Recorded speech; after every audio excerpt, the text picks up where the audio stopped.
আমার মামাতো ভাই দিল্লিতে থাকে।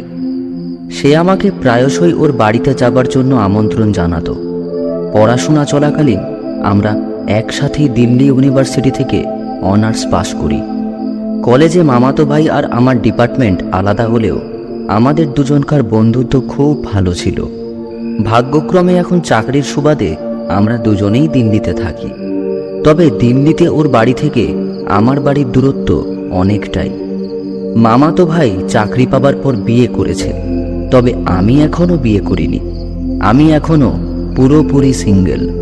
তবে হয়তো খুব শীঘ্রই 4 হাত এক হতে পারে। মামাতো ভাইয়ের বারবার অনুরোধের জন্য আমি অফিস থেকে 3 দিনেকের ছুটি নিয়ে নিলাম। আমি মামাতো ভাইকে ফোনে বললাম কাল ওদের বাড়ি যাচ্ছি। মামাতো ভাই কথাটা শুনে রীতিমতো বেশ আনন্দিত হলো। পরের দিন সকালে প্ল্যান মতো সব ঠিকঠাক করে জিনিসপত্র গুছিয়ে নিলাম। সন্ধেবেলায় রওনা হব। সেই মতো ড্রাইভারকে সব ঠিকঠাকভাবে বুঝিয়ে দিলাম। সন্ধ্যার খাওয়া সেরে বেরিয়ে পড়লাম। বেরোনোর সময় মা যথারীতি সাবধানতা বানিয়ে দিতে লাগলো, সাথে একটা তাবিজও দিল। আমি তো এইসব দেখে অবাক। আমি বললাম, আরে মা, তুমি সেই আগেকার দিনেরই মানুষ রয়ে গেলে। আর এইসব তাবিজ মাদুলি এইসবে কেউ বিশ্বাস করে নাকি? এইসব জিনিসগুলো তোমাদের ওই অন্ধবিশ্বাস আর কুসংস্কারকে না প্রশ্রয় দেয়। আর তুমি কিনা সেই তা। কেউ বিশ্বাস করুক বা না করুক, আমি করি। নে, তুই এটা হাতে বেঁধে নে। আর কি করা যায়, যথারীতি মায়ের হুকুম মেনে মাদুরিটা হাতে পরে নিলাম। এবার আমি আর ড্রাইভার জীবন গাড়িতে উঠে পড়লাম। ঘড়িতে তখন রাত 8টা বাজে। শহরের কোলাহল থেকে অনেক দূরে চলে এসেছি। এমনিতেই অমাবস্যার রাত, চারিদিকে গাঢ় নিকষ কালো অন্ধকার। গাড়ির হেডলাইটে রাস্তার ধারে দাঁড়িয়ে থাকা গাছগুলোকে একেবারেই ভয়ানক লাগছে। ড্রাইভারের পাশের সিটেই আমি বসেছিলাম। পুরো গাড়িটায় আমি আর জীবন ছাড়া আর কেউ নেই। মাঝে মাঝে ওর সাথে কথা হচ্ছে আর গাড়ি 100 থেকে 120 কিলোমিটার বেগে ছুটে চলেছে। ঠিক এমন সময় আমার ফোনটা বেজে উঠল। আমি পকেট থেকে ফোনটা বার করে দেখলাম মা ফোন করেছে। আমি ফোনটা রিসিভ করলাম। হ্যালো বলতেই মা জিজ্ঞাসা করলো, একা যেতে কোনো অসুবিধা হচ্ছে না তো তোর? আরে না না, কোনো অসুবিধা হচ্ছে না, তুমি চিন্তা করো না, আমি পৌঁছেই তোমাকে ফোন করে নেব। এই বলে ফোনটা রেখে দিলাম। জীবন কিছুক্ষণ পর একটা গান চালালো। গানটা আমার খুব পছন্দের। গান শুনতে শুনতে কখন যে চোখে ঘুম নেমে এসেছিল জানি না। হঠাৎ করে জীবন এমনভাবে গাড়ির ব্রেকটা মারল যেন পুরো গাড়িটা উল্টে যাবার জোগাড়। আমি জীবনকে ধমক দিয়ে বললাম, এই এটা কি করলে জীবন? এত জোরে কি কেউ কখনো গাড়ির ব্রেক মারে নাকি? আমার কোনো দোষ নেই স্যার, এই ওনার দোষ। ওনার জন্যই তো জোরে ব্রেক মারতে হলো। আমি আস্তে আস্তে গাড়ির সামনের দিকে তাকিয়ে দেখি 21 থেকে 22 বছরের একটা মেয়ে একটা বাচ্চাকে কোলে করে নিয়ে দাঁড়িয়ে আছে। ঘড়িতে তখন রাত 12টা বাজে। মেয়েটির পরনে সাদা শাড়ি। শাড়ির আঁচল মাটির সঙ্গে গড়াগড়ি খাচ্ছে। চুলগুলো এলোমেলোভাবে হাওয়ায় উড়ছে। আমি গাড়ির বাইরে বেরিয়ে এসে বললাম, কি ব্যাপার, আপনি এত রাতে এই শুনশান রাস্তায় একটা বাচ্চা কোলে করে আমার গাড়ির সামনে আসলেন কেন? আমার প্রশ্ন শুনে মেয়েটা কান্না ভেজা কণ্ঠে বলল, আমাকে বাঁচান, ওরা আমাকে মেরে ফেলবে। আমি কোনো রকমে ওদের ওখান থেকে পালিয়ে এসেছি। সামনেই আমার শ্বশুর বাড়ি। দয়া করে আমাকে আপনাদের সঙ্গে নিয়ে চলুন। দেখুন, আপনি রাস্তা থেকে সরে দাঁড়ান, আমি আপনাকে নিয়ে যেতে পারবো না। এই কথা বলতেই মেয়েটা আমার পা জড়িয়ে ধরে হাউ হাউ করে কাঁদতে লাগলো। ওদিক থেকে জীবন বলল, আমাদের গাড়ির পিছনের সিট তো খালি পড়ে আছে, আমরা না হয় ওকে এই বিপদ থেকে একটু সাহায্য করি। আর সামনেই তো ওর শ্বশুর বাড়ি, আমরা ওখানেই না হয় ওকে নামিয়ে দেবো। কি বলছেন স্যার, বলুন। জীবনের কথা শুনে মেয়েটাকে আমি গাড়িতে উঠতে বললাম। মেয়েটা বাচ্চাটাকে কোলে করে নিয়ে গাড়ির পিছনের সিটে গিয়ে উঠে বসল। এরপর জীবন গাড়ি স্টার্ট করে দিল। কিছুক্ষণ পরে গাড়ির ভিতরে আমার আর জীবনের কেমন যেন একটা অস্বস্তি বোধ হতে লাগলো।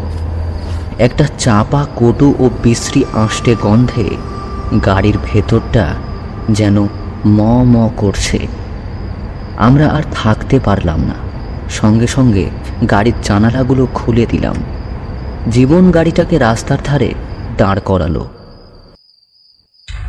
হঠাৎ আমাদের দুজনের কানে একটা অদ্ভুত শব্দ এলো।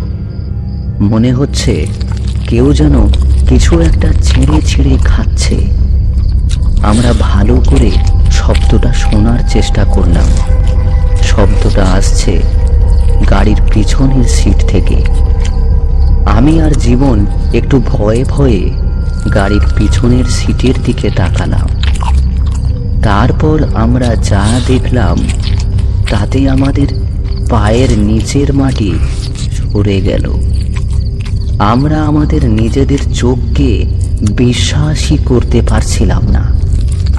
আমরা যে মেয়েটাকে গাড়িতে তুলেছিলাম সেই মেয়েটা এখন একটা ভয়ানক দানবে পরিণত হয়েছে। সেই দানবটার বড় বড় হাত, আর সেই হাতে ধারালো বড় বড় নখ। চোখগুলো একেবারে টকটকে লাল, যেন কোনো আগুনের গোলা। ঠোঁট থেকে লাল রক্তের লালা ঝরছে। সারা শরীরে শ্যাওলা জাতীয় থকথকে একটা কি যেন পদার্থ লেগে রয়েছে। সে এক বীভৎস রূপ। আমি দেখলাম দানবটা সেই ছোট্ট বাচ্চাটার শরীর থেকে মাংসগুলোকে পরম তৃপ্তিতে ছিঁড়ে ছিঁড়ে খাচ্ছিল। দৃশ্যটা এতই ভয়ঙ্কর, সেটা বলে বোঝানো যাবে না। এই দৃশ্য দেখে আমরা দুজনে প্রচণ্ড ঘামতে শুরু করলাম। আমার গলা থেকে যেন কোনো আওয়াজই বেরোলো না। হাত পা যেন অবশ হয়ে গেছে। জীবন এই সব কিছু দেখে ভয়ে অজ্ঞান হয়ে গেল। আমি যে এতক্ষণ ধরে দানবটাকে দেখছিলাম সেটা এখনো সে খেয়াল করেনি। আমি কি করব ভেবে পাচ্ছিলাম না, আমার মাথা কাজ করছিল না। আমি আরেকবার দানবটার দিকে তাকালাম। এবার দানবটা লাল লাল চোখে আমার দিকে দেখে। তার বীভৎস লালা জড়ানো চেহারা নিয়ে আমার দিকে তাকিয়ে থাকে। একটু একটু করে সে আমার দিকে এগিয়ে আসছে।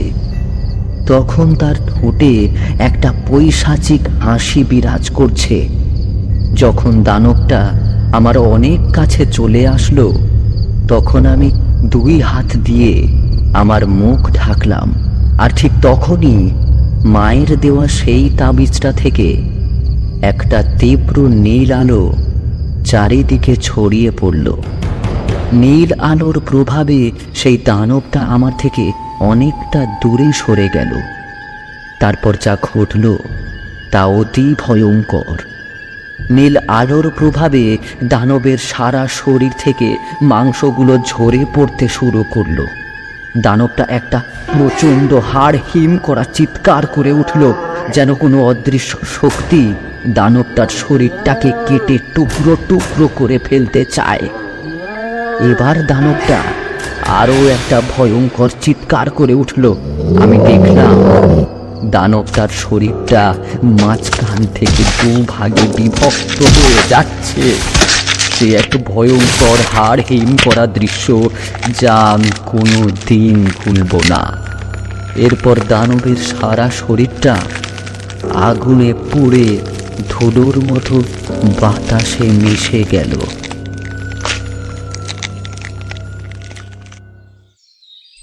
ঘটনাটা ঘটার পর কখন যে ঘুমিয়ে পড়েছিলাম বুঝতেই পারিনি। ঘুমটা ভাঙল জীবনের কণ্ঠস্বরে। জীবন বলল, স্যার এই উঠে পড়ুন, সকাল হয়ে গেছে। আমি বাইরে চারিদিকে তাকালাম। সকালের সূর্যের প্রথম কিরণ চারিদিক আলোকিত করে তুলেছে। ঘুম থেকে উঠতেই জীবন কালকের সেই দানবটার কথা জিজ্ঞাসা করল। আমি বললাম, তুমি যখন অজ্ঞান হয়ে গিয়েছিলে তার ঠিক পরে আমিও অজ্ঞান হয়ে গিয়েছিলাম, তাই কালকের ঘটনার ব্যাপারে আমার আর কিছুই মনে নেই। কালকের রাতের বাদবাকি ঘটনাটা আমি আর জীবনকে বললাম না। প্রায় সকাল 7টা নাগাদ আমি আমার মামাতো ভাইয়ের বাড়িতে পৌঁছালাম। মামাতো ভাই আমাকে দেখে জিজ্ঞাসা করল, কিরে, কাল রাতে তো তোর আসার কথা ছিল, তোর আসতে এত দেরি হলো কেন? কথাটা শুনে আমি আর জীবন কালকের রাত্রের ঘটনাটা সব খুলে বললাম। আমার মামাতো ভাই ঘটনাটা শুনে একটু গম্ভীর গলায় বলল, তোরা যে হাইওয়ে দিয়ে কাল রাত্রে আসছিলিস, সেই হাইওয়েতে প্রায় বছর 3 আগে একটা 21 থেকে 22 বছরের মেয়েকে তার বাচ্চা সমেত কতগুলো লোক মিলে কুপিয়ে খুন করে তার লাশটাকে পাশের একটা নদীতে ফেলে দিয়েছিল। তখন থেকেই ওই হাইওয়েতে ওই মেয়েটার আত্মা ঘুরে বেড়ায়। সেই জন্য ওই হাইওয়ে দিয়ে রাত্রি 10টা পরে কেউ যায় না। তোরা ওই হাইওয়ে সম্পর্কে জানতিস না, যার জন্য তোদের সাথে এরকম ঘটনা ঘটেছে। মামাতো ভাইয়ের কথা শুনে আমরা একে অপরের মুখের দিকে তাকিয়ে রইলাম।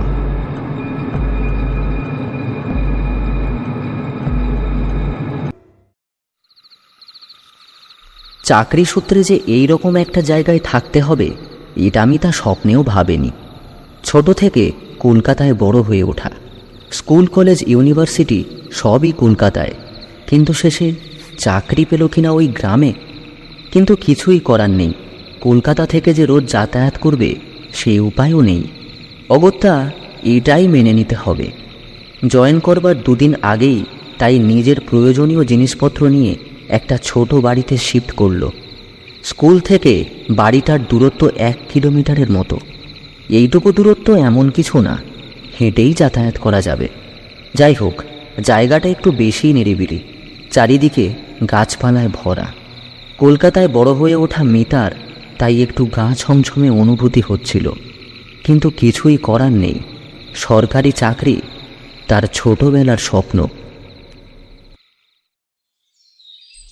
পরের দিনটা মিতার সারাদিন ঘর পরিষ্কার করা আর গোছানোতেই কেটে গেল। একটা মেয়েকে ঠিক করলো ঘরের কাজ আর রান্নার জন্য। পরের দিন সকালেই মেয়েটা চলে এলো, খুব চটপটে কাজকর্মে। কিছুক্ষণের মধ্যেই সব কাজ হয়ে গেল মেয়েটার। মিতা স্কুলে বেরোবার আগে ওকে যত্ন করে সাজিয়ে খেতেও দিল। ওকে সব বুঝিয়ে মিতা স্কুলের জন্য বেরিয়ে পড়ল। প্রথম দিন, তাই একটু আগেই যাওয়া উচিত। তারপর কিছুটা হাঁটতেও হবে। স্কুলে পৌঁছতেই হেড স্যার খুবই বিনীতভাবে আপ্যায়ন করলেন ওকে। আরও 2 জন টিচার ছিলেন, তারাও খুবই বিনয়ী। মিতার তাই কোনো রকম অসুবিধা হয়নি। হেড স্যার ক্লাসে নিয়ে গিয়ে দেখিয়ে দিলেন। সব মিলিয়ে দিনটা ভালোই কাটল।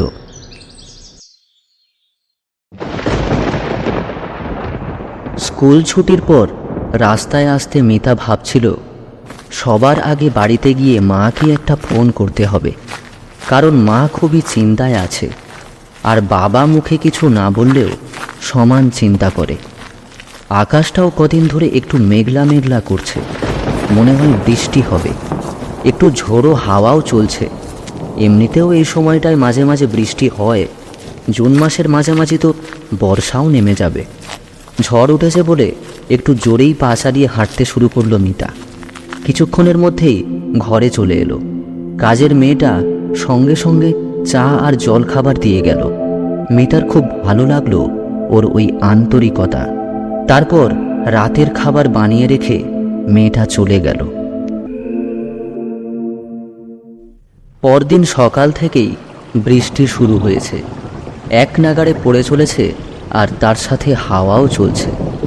মিতা একটা ছাতা নিয়ে স্কুলের জন্য বেরিয়ে পড়ল। অনেকটা পথ হেঁটে যেতে হবে। স্কুলে যাওয়ার পথে একটা খুব বড় পাঁচিল দেওয়া বাড়ি পড়ে। গতকালই সেটা ওর চোখে পড়েছে। সাবেকি আমলের বাড়ি, আর তার সাথে প্রকাণ্ড বাগান। আম, জাম, লিচু, কাঁঠাল সবই আছে। মিতার খুব ভালো লাগে এই ধরনের বাড়ি। ওর বন্ধু অনন্যাদেরও এই রকম বাগান ঘেরা বাড়ি আছে ব্যারাকপুরে। যাই হোক, ও কোনো রকমে স্কুলে পৌঁছে গেছে, এটাই যথেষ্ট। এই বৃষ্টি আজ আর থামবে বলে মনে হচ্ছে না। স্কুল ছুটির পর ও তাড়াতাড়ি পা চালিয়ে হাঁটতে শুরু করলো। চারিদিকে অন্ধকার হয়ে আছে, আকাশটা প্রচণ্ড মেঘলা করে আছে। একটু যেন ভয় ভয় করছিল ওর। নতুন জায়গা, তার উপর এই রাস্তায় লোকজন খুবই কম দেখা যায়। হঠাৎই মিতার মনে হলো দূরে যেন কেউ ছাতা মাথায় দাঁড়িয়ে আছে। দূর থেকে দেখে তো বয়স্ক বলেই মনে হচ্ছে। হবে কেউ, এই ভেবে সে সবে এগোতে যাবে, তখনই পিছন থেকে ওকে ডাকলো কেউ। এই যে মা, একটু শুনবে? মিতা পিছন দিকে ফিরে দেখল এক বয়স্ক ভদ্রলোক তাকে ডাকছে। ও জিজ্ঞেস করলো কি হয়েছে ওনার, কোনো অসুবিধার মধ্যে পড়েছেন কিনা। অন্ধকারে মুখটা ভালো করে দেখতেও পাচ্ছে না মিতা। ভদ্রলোক ওকে বললেন এই সামনেই ওনার বাড়ি। ওনার স্ত্রী নাকি খুব অসুস্থ, আর উনি এখানে একা। তাই রাস্তায় বেরিয়ে কাউকে দেখতে পান যদি, তার সাহায্য নিয়ে স্ত্রীকে ডাক্তারের কাছে নিয়ে যাবেন। সেই জন্যই উনি দাঁড়িয়ে আছেন এখানে। ও মনে মনে একটু ভাবনায় পড়ে গেল, কে জানে এভাবে অচেনা কোনো মানুষের কথায় যাওয়া উচিত হবে কিনা। হঠাৎই ওকে অবাক করে দিয়ে বয়স্ক ভদ্রলোক বলে উঠলেন, তোমার কোনো ক্ষতি হবে না মা, তুমি নিশ্চিন্তে আসতে পারো। এরপর আর কেন জানি না মিতার মনে হলো অবিশ্বাস করা যায় না। সে ভদ্রলোকের পিছন পিছন চলতে শুরু করলো। কিন্তু এটা তো ওই সাবেকি আমলের বাড়িটা, যেটা মিতা আজ সকালেও লক্ষ্য করেছিল।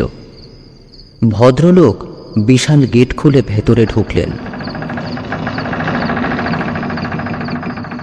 তার পিছনে মিতাও কেমন যেন সম্মোহিতের মতো ওনাকে অনুসরণ করছিল।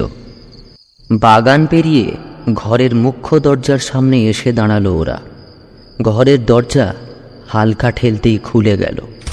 মিতাও ঘরের ভেতরে ঢুকলো। কেমন যেন ভ্যাপসা গন্ধ ওর নাকে এলো।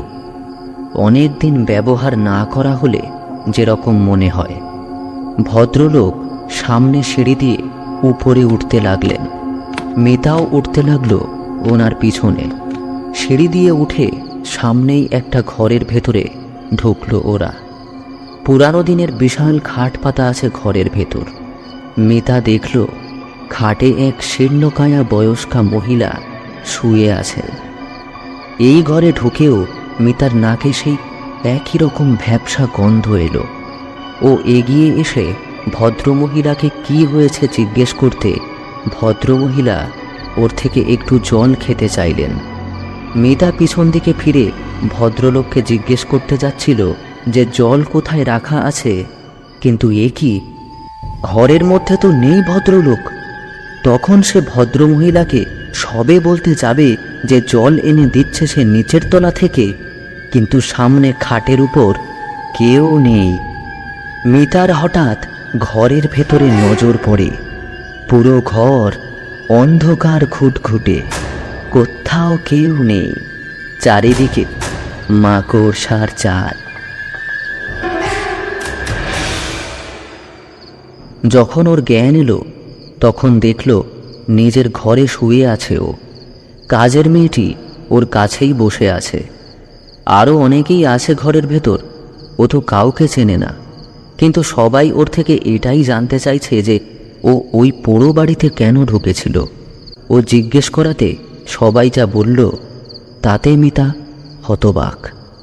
মিতা স্কুলের ছুটির পর ও আসছিল না দেখে কাজের মেয়েটি একটু এগিয়ে এসেছিল ওকে খোঁজার জন্য। কিন্তু এরপর ও স্কুলে যাওয়ার রাস্তা ধরে এগিয়ে গিয়ে দেখেছে যে পোড়ো বাড়িটার গেটটা খোলা ছিল। আর তাই ও সন্দেহের বশে ভিতরে গিয়ে দেখেছে মিতা ওখানে অজ্ঞান হয়ে পড়ে আছে। কাজের মেয়েটি মিতাকে বলল ওই বাড়িতে নাকি দুই বুড়ো বুড়ি থাকতো অনেক দিন আগে। ওদের একমাত্র ছেলে বিদেশে থাকতো।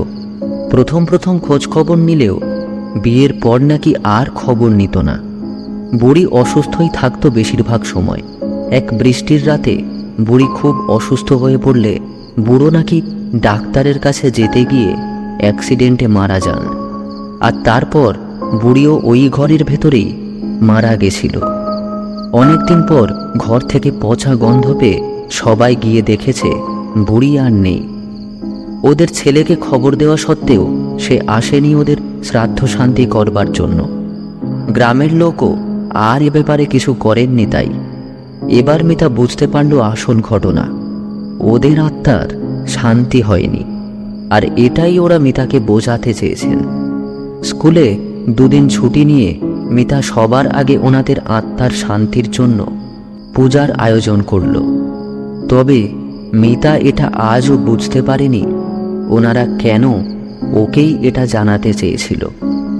আমাদের জীবনে কিছু কথা অনেক সময় অজানাই থেকে যায়, এটাও হয়তো সেই রকমই একটা কথা।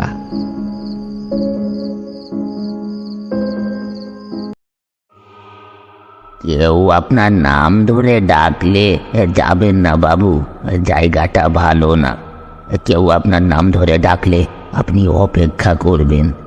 সে 3 বার ডাকে না বাবু, সে 3 বার ডাকে না। কেউ আপনার নাম ধরে ডাকলে আপনি অপেক্ষা করবেন 3 বার ডাকার জন্য।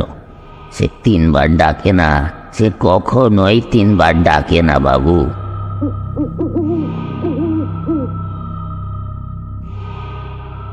শরীর ঝাঁকি দিয়ে অরূপের ঘুম ভাঙল। ঘুমের ভেতর হঠাৎ পড়ে যাবার মতো একটা অনুভূতি হলো। বুকটা এখনো ধুকধুক করছে। ঘরের কোণে রাখা হারিকেনের আলোতে দেওয়ালে পড়া ছায়ায় ঘরটা কেমন অচেনা লাগছে। তারপরই অরূপের মনে হলো ঘরটা তার নিজের না। কাল রাতেই অরূপ এই বাগান বাড়িতে এসে পৌঁছেছে। দোতলার একটা ঘর, 3 বেলা খাবার সহ ভাড়া নিয়েছে সে। বাড়তি টাকা দিয়েছে বারবার চা এনে দেবার জন্য। অরূপের লেখা উপন্যাসটা ঠিক শেষের দিকে এসে আটকে আছে। শহর ছেড়ে এই বাগান বাড়িতে ওঠার এই একটাই উদ্দেশ্য, গল্পটা শেষ করা। বিকেলের আলোতে লিখতে লিখতে ক্লান্ত হয়ে সে বিছানায় এসে শুয়েছে। নিজের অজান্তে কখন ঘুমিয়ে পড়েছে সে আর খেয়াল করেনি। কোনো এক সময় হয়তো মহেশ এসে হারিকেনটা রেখে গেছে। টেবিলে বই খাতা কাগজ সব এলোমেলোভাবে পড়ে আছে।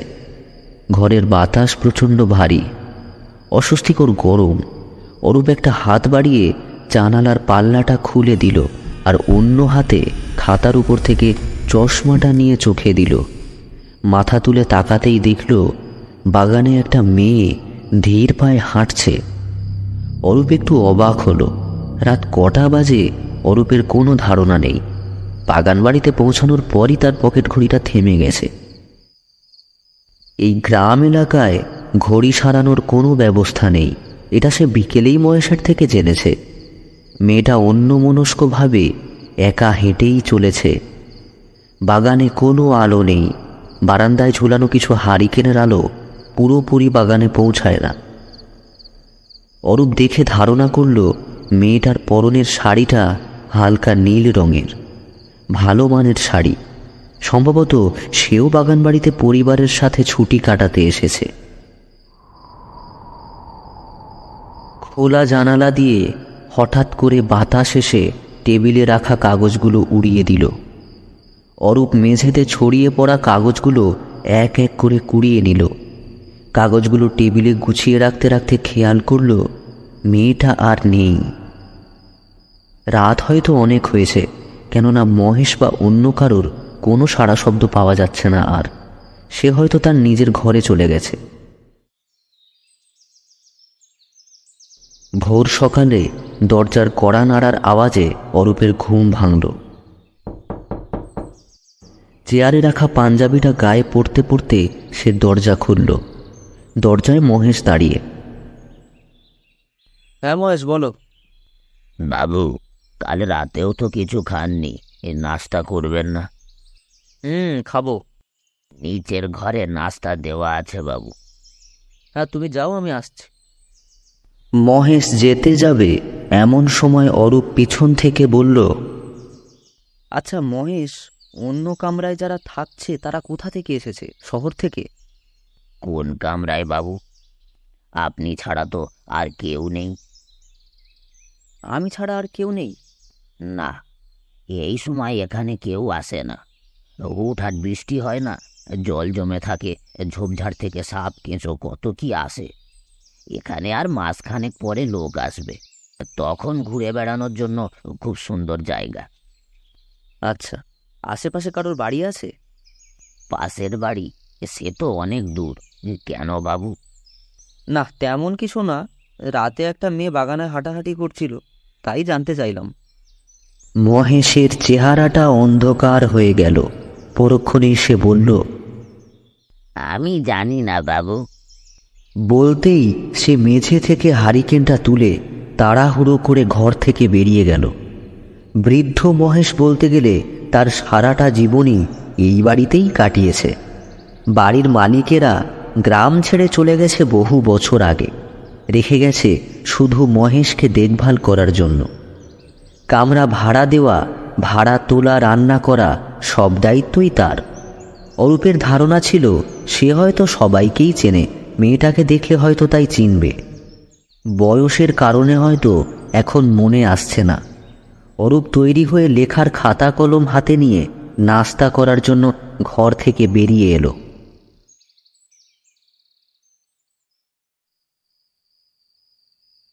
অরূপ যখন ঘরে ফিরল তখন বেশ রাত।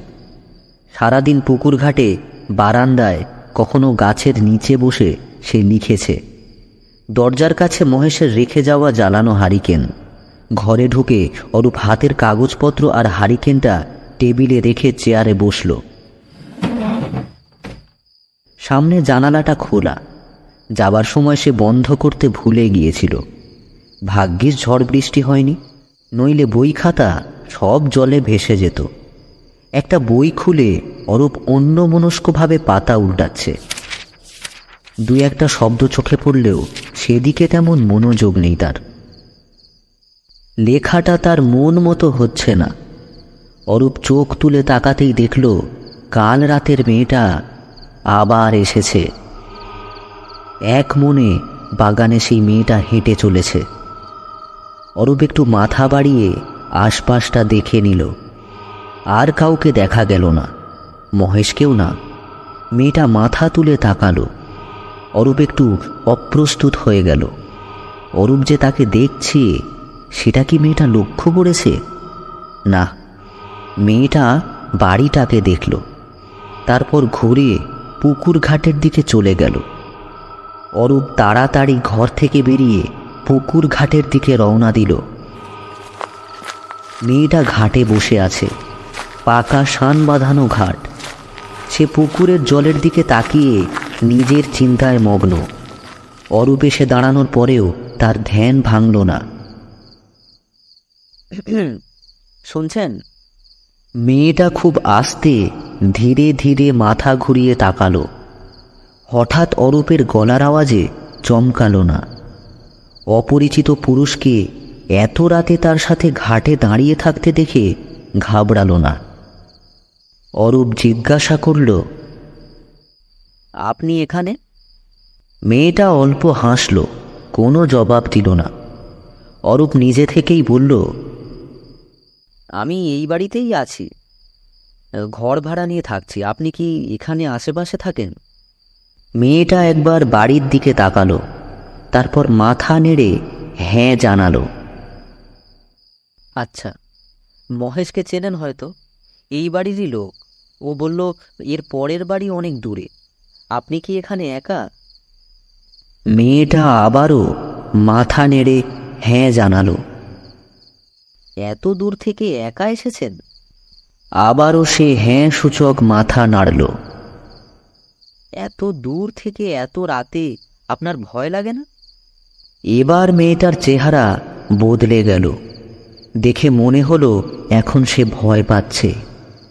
অরূপ প্রসঙ্গ বদলানোর জন্য বলল, আচ্ছা যাই হোক, আমার নাম অরূপ, শহর থেকে এসেছি, লেখক হবার চেষ্টায় আর কি।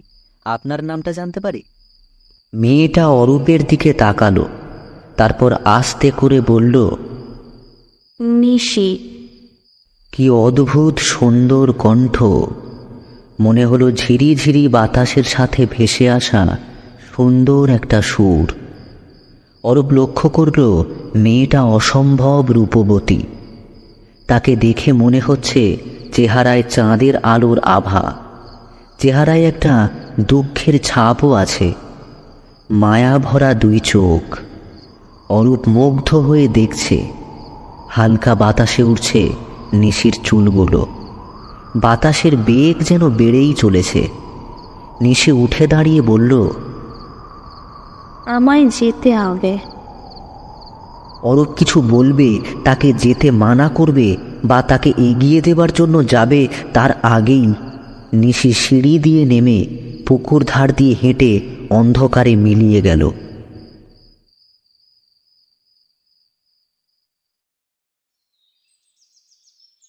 পরদিন সকালে নাস্তার টেবিলে অরূপ মহেশকে বলল, আচ্ছা মহেশ, রোজ রাতে বাগানে একটা মেয়ে আসে হাঁটতে, কে বলো তুমি? এটা দূর থেকে আসে বলল। মহেশ চুপ করে তার হাতের কাজ চালিয়ে গেল, কোনো আওয়াজ করল না। অরূপ আবার বলল, এত দূর থেকে একটা মেয়ে আসা যাওয়া করে, কত বিপদ আপদ হতে পারে বলো তো? তুমি তাকে সাবধান করে দাও না কেন? মহেশ এবারও কোনো জবাব দিল না। তুমি নিশ্চয়ই ওর পরিবারকে চেনো, তার বাড়ি চেনো। তার বাড়ি কোথায় আমাকে বলবে, আমি যাব। মহেশ এবার ঘর থেকে বের হয়ে যাবার জন্য দরজার দিকে এগিয়ে গেল। মহেশ, মেয়েটার বাড়ি কোথায় বললে না যে? মহেশ উত্তর দিল, আমি কিছু জানি না বাবু, আমি কাউকে দেখিনি। আমি দু রাত এখানে আছি, দু রাতেই মেয়েটাকে দেখেছি, আর তুমি কখনো দেখোনি? না বাবু, আমি কাউকে দেখিনি।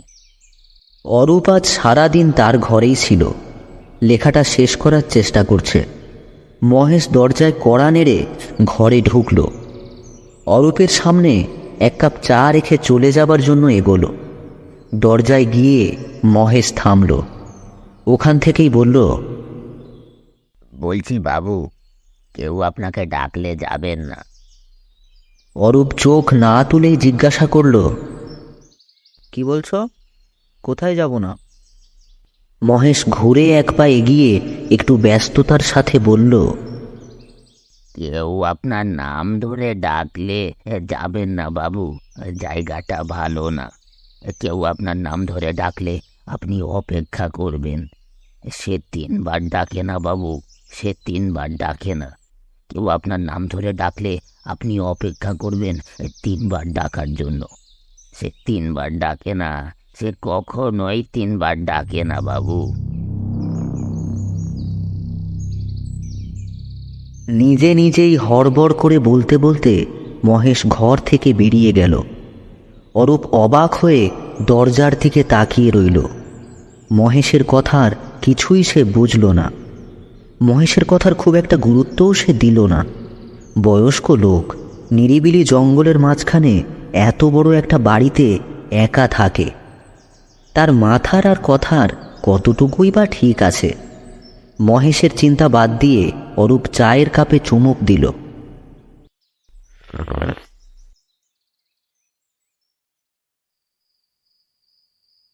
মাঝরাতে অরূপের ঘুম ভেঙে গেল।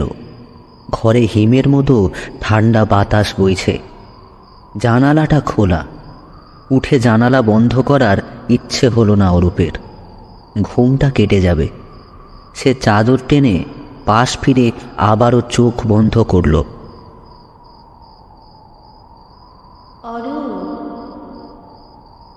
কিছুক্ষণ পর অরূপ অবাক হয়ে চোখ খুলল। কেউ কি তাকে ডাকছে? মনে হলো অনেক দূর থেকে কেউ তার নাম ধরে ডাকছে। অরূপ একটু অবাক হয়েই উঠে বসল। কান পেতে শোনার চেষ্টা করল। এবার আরেকটু কাছ থেকে আওয়াজটা এলো,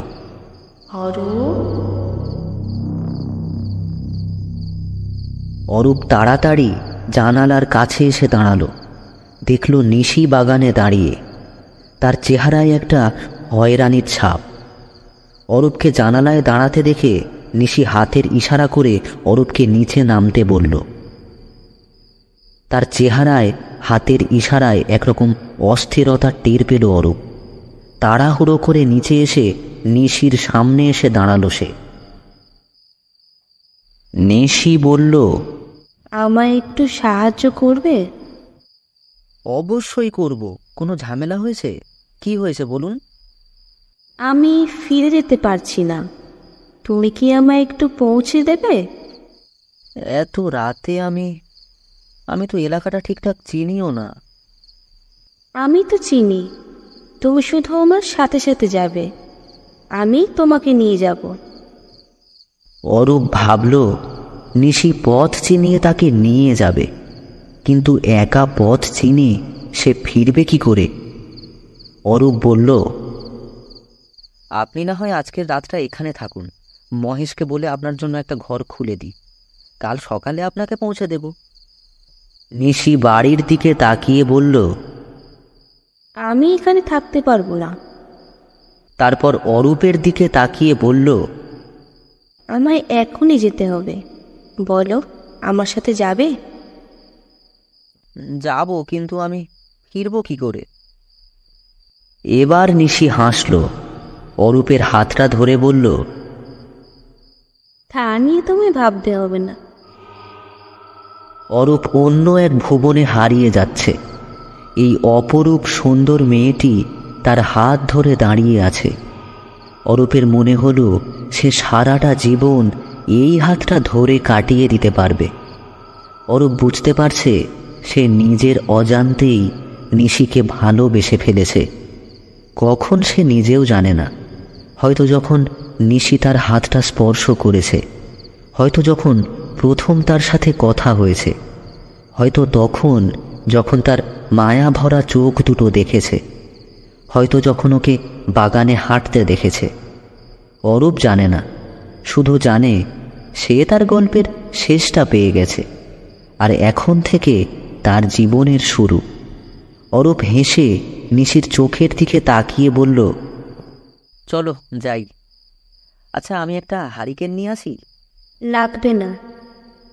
বলেই নিশি অরূপের হাত ধরে এগিয়ে গেল। তারা দুজন হাঁটছে পুকুর ঘাটের দিকে। অরূপ দেখল জোছনার আলোয় পুকুরের জল ঝিকমিক করছে। চাঁদের আলোয় চারপাশ আলোকিত হয়ে আছে। সত্যিই হারিকেনের প্রয়োজন নেই। নিশির হাত ধরে অরূপ আস্তে আস্তে পুকুরের সিঁড়ি বেয়ে নামছে। পুকুরের ঠান্ডা জল পায়ে লাগতেই অরূপ নিশির দিকে তাকিয়ে জিজ্ঞাসা করল, নিশি, বাড়ি যাবে না? নিশি অরূপের চোখের দিকে তাকিয়ে মাথা নেড়ে না জানালো। অরূপ তাকিয়ে আছে নিশির মায়া ভরা চোখে। কি জাদু আছে এই চোখে, এই কণ্ঠস্বরে? অরূপের মনে হলো সারাটা জীবন এই চোখ দুটোর দিকে তাকিয়ে সে কাটিয়ে দিতে পারবে। অরূপ নিশির চোখে চোখ রেখে হাসল। নিশির হাত ধরে সিঁড়ির আরেকটা ধাপ নামল।